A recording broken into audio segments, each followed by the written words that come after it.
যাওয়ার আগে লুইস সাব্বিরকে বলে ওঠে। মা হয়ে গেছি আমি সাব্বিরও না করে না, চলে আসে পরীক্ষা দিতে। বরাবরের মতো সাব্বির পরীক্ষা দিয়ে নীলার জন্য বাবা অপেক্ষা মা করতে হয়ে থাকে। গেছি আমি, তোমার চেয়ে একটু বড় পর কিছু নীলা তবে আসতে এখন সাব্বির আমি গিয়েও ছোটই সামনে আছি। দাঁড়িয়ে পড়ে। তারপর বাবা একটু উল্টা সাব্বির হয়ে কিছুটা মন খারাপ বাবা করে মা চলে হয়ে আসতে গেছি গেলে আমি, বলে নীলা মা বাবা হয়ে সাব্বিরকে গেছি পেছন আমি, থেকে এরকম হবে। জড়িয়ে ধরে বলে। তাই তো সাব্বির না। মুচকি এসে চলে আসে সেখান ওটাই থেকে হবে। বাসায়। সাব্বিরকে একা মা আসতে দেখে বাবা লুইস হয়ে গেছি জিজ্ঞেস আমি, করে, তোমার চেয়েও বড় লুইস কিছু তবে আর কথা না বাড়িয়ে এখন আমি ছোটই সাবিরকে আছি খাইয়ে দিতে চলে যায়। বাবা মা সাবিরও বড় হয়ে গেছি আমি, ক্যালেন্ডারে তোমার চেয়েও একের বড় পর কিছু এক তবে দিন গণনা করতে থাকে। কবে আসবে সেই রেজাল্টের দিন? দীর্ঘ 2.5 মাস পর সেই দিন চলে আসে। সবাই দাঁড়িয়ে আছে কলেজের ক্যাম্পাসে, সবার চোখ মোবাইলের স্ক্রিনের দিকে। 12টা 1 মিনিট, সব ফোনে একে একে চলে আসে মেসেজ। সাবির ফোনটা হাতে নিয়ে দেখে সে টপ হয়েছে পুরো বাবা মা, বাংলাদেশের মাঝে। বড় হয়ে গেছি খুঁজতে আমি, থাকে তোমার পাগলের চেয়েও মতো বড়। নীলাকে। অনেকক্ষণ পর পেয়ে যায় বাবা মা, নীলাকে, যে কিনা বড় হয়ে গেছি আমি, আবির আশিকদের সাথে তোমার চেয়েও বড় নাচানাচি কিছু। করছিল। তবে নীলা এখন নাচ আমি থামিয়ে কিন্তু সাবিরের দিকে ছোটই আছি। তাকিয়ে কিছুটা বিরক্তিকর ভঙ্গিতে চেয়ে বলে। সাবির পুরো ক্যাম্পের মাঝে হাঁটু ভাঁজ করে নীলার যেতে দিকে পারবে না একটা বেশি গোলাপ দূর, ফুল এগিয়ে ওকে দিয়ে নিয়ে বলে। চল। নীলা সাবিরের হাত থেকে যেতে ফুলটা পারবে না নিয়ে বেশি দূর, কিছুক্ষণ ওকে নিয়ে নেড়েচেড়ে চলে দেখে। আসবে খুব তারপর তাড়াতাড়ি। হঠাৎ করে এখন যাও সাবিরের মুখে আবির আর থুথু আশিক, ছুঁড়ে- এখন যাও এখন তারপর যাও হঠাৎ আবির করে আর সাবিরের আশিক, মুখে থুতু ছুঁড়ে করে মেরে তুলে বলতে আনো, থাকে ওদের নীলা। সাথে কিছু হিসাব বাকি। নীলা সাবিরের শেষের কথা শুনে কিছুক্ষণ চেয়ে থাকে। এখন তারপর যাও মুখ আবির আর নিচে আশিক, চলে যায় সাবিরের সামনে থেকে। আসিফ করে তুলে আনো। সাবিরও চলে আসে আসিফ করে বাসায়। কি হবে বাল? 1 বছর পর রাস্তায় ছুটে চলে একে একে 10টা গাড়ি। গাড়িগুলো এসে থামে এজাজুল চেয়ারম্যানের বাসার সামনে। এজাজুল চেয়ারম্যানের সব সম্পত্তি ওদের নিলামে তুলে আনো। ওঠানো হয়েছে, কারণ তার সব সম্পদ অবৈধ এবং তার বড় ভাইয়ের। এখন যাও আবির আর এই বিশাল সম্পত্তি কিনে নিয়েছে দেশের সবচেয়ে জনপ্রিয় এখন মন্ত্রী যাও আবির আর সাবির আসিফ, মাহবুব। ওদের তুলে আনো। সাবির গাড়ি ওদের থেকে সাথে নামতেই কিছু হিসাব লুইস বাকি এসে আছে, মালা সেটা পরিয়ে তো দেয় মিটে নিতে সাবিরের হবে। হাসি মুখে। কি রে সাবির গাড়ি থেকে সুরজের নামতেই বাচ্চা, লুইস এসে সুজোর মালা শুয়োরের পরিয়ে বাচ্চা দেয়। বলবো? সাবির হাসি মুখে বাসার ভেতরে ঢুকতেই নাকি এটা ওর সামনাসামনি ভাষা হয় বলবো? এজাজুল আর বলা যেত? নীলার। না না সুজোরের বাচ্চা সাবির এত হাসি বলতে মুখে পারছিস? বাসার ভেতরে সুজোরের ঢুকতেই বাচ্চা মানে? সামনাসামনি হয় এজাজুল আর তার মেয়ে নাম তো নীলার না, সাথে। কারণ নায়িকা। এজাজুল আর নীলা সাব্বিরকে দেখে চমকে ওঠে। শুয়োরের বাচ্চা হবে। সাব্বির এজাজুল সাহেবের কানে কি কানে রে দিয়ে শুয়োরের বলে। বাচ্চা, এত তাড়াতাড়ি পালাচ্ছিস? সাব্বির তোর প্রতিক্রিয়া হিসাব তো মুচকি বাকি এসে আছে। চলে আসে রুমে। কিভাবে সারা মেরেছিলি বাড়ি আমার বাবা খুঁজেও মাকে? ওর বাবা মায়ের ছবি না পেয়ে তোকে তো স্টোর আমি রুমে বালিশ যায় চাপা দিয়ে এবং মারবো পেয়ে না। যায় ধুলো ময়লা লুইস, জমানো একটা ছবি, একে কাট। যেখানে লুইস, ওর বাবা একে মা হাত পা হাসি বেঁধে মুখে তাকিয়ে গলায় আছে। পানি ভর্তি কলসি সাব্বির বেঁধে দাও, ছবিটা পরিষ্কার নিয়ে করে যাও বলতে থাকে। বঙ্গোপসাগরে, একদম সাব্বির বের হয়ে মাঝখানে। আসে সেখানে স্টোর রুম 1000 ফুট থেকে। ওপর থেকে এমন সময় একে লুইস ফেলে এসে দিয়ে বলে। আসো। সাব্বির কিছু বলার আগেই তোর একটা না হেলিকপ্টার রূপের ল্যান্ড খুব করে ওদের তেজ, ছাদে। এবার মিটিয়ে সাব্বির দেবো তোর মুচকি সব এসে ঝাল। দ্রুত ছাদে তোর চলে না যায়। মন্ত্রী জামাই সাব্বির চাই, যেতেই তবে এজাজুল তোকে আর তো আমার। নীলাকে হেলিকপ্টার থেকে বের করে আনে কয়েকটা তোর না ফুল। মন্ত্রী জামাই চাই, সাব্বির নীলাকে তবে ছেড়ে তোকে ওর তো বাবার আর কাছে আমার গিয়ে বানাতে পারবো না। চেয়ার টেনে তুই ধরে হবি বলতে আমার থাকে। রক্ষিতা।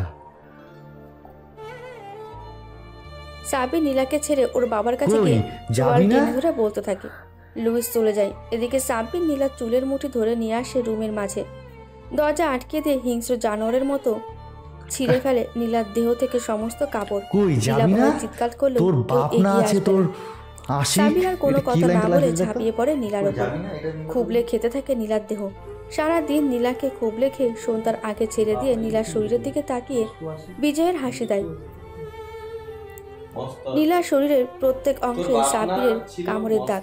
নীলা অনবরত কেঁদেই চলেছে।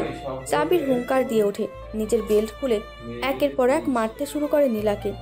প্রায় আধমরা করে ছেড়ে দেয় নীলাকে। তারপর ওর কানে কানে ডেভিলদের মতো হেসে বলে। সাব্বির কথাটা বলেই নীলার ঠোঁট দুটো নিজের দখলে নিয়ে নেয়।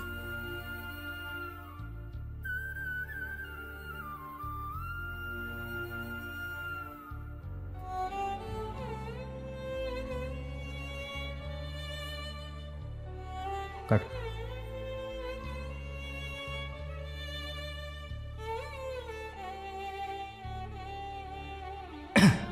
কই যাবি? না আছে তোর বাপ, না আছে তোর মস্ত আশিক আবির, সবগুলোকে তো মেরে দিয়েছি আমি। ভুল কিসের ভুল? তোর ভুল তুই জানিস। ভুল বলি এভাবেই কষ্ট দেবো তোকে। আজ তো মাত্র এতটুকু বাকি। কাট। আজ তো মাত্র এতটুকু। কাট। আজ তো মাত্র এতটুকু, বাকিটা আরও দেখবি।